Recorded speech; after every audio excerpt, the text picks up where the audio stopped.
Les annonces. Le Premier ministre dévoile la réforme des retraites, avec des réponses sur l'entrée en application, les régimes spéciaux ou l'âge pivot. L'ambition d'universalité portée par le gouvernement est une ambition de justice sociale. Il n'y a pas d'agenda caché. Nous ne cherchons pas des petites économies ici ou là.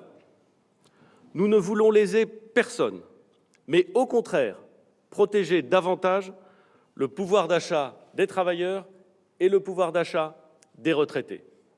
La retraite à points est bien reportée pour une partie de la population. D'abord, ceux qui sont nés avant 1975, c'est-à-dire ceux qui ont plus de 44 ans, ils ne sont pas concernés par la réforme. Ensuite, ceux qui sont nés après 1975, c'est-à-dire moins de 44 ans, ils sont concernés partiellement à partir de 2037. Troisième cas, les nouveaux entrants sur le marché du travail. Ils sont, eux, intégralement concernés dès 2022. Restent les régimes spéciaux comme la SNCF ou la RATP. Pour eux, la réforme s'appliquerait plus tard pour ceux nés en fonction de leur âge en 1980 et 1985.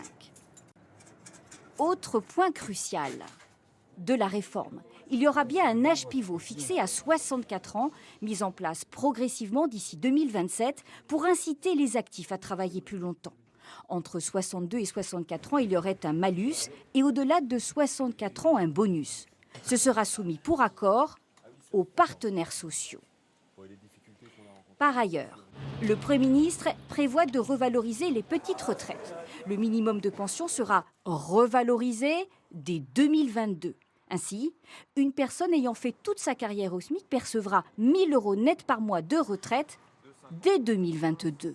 Ce sera une révolution sociale qui restera comme une conquête, notamment pour les agriculteurs, les artisans, les commerçants.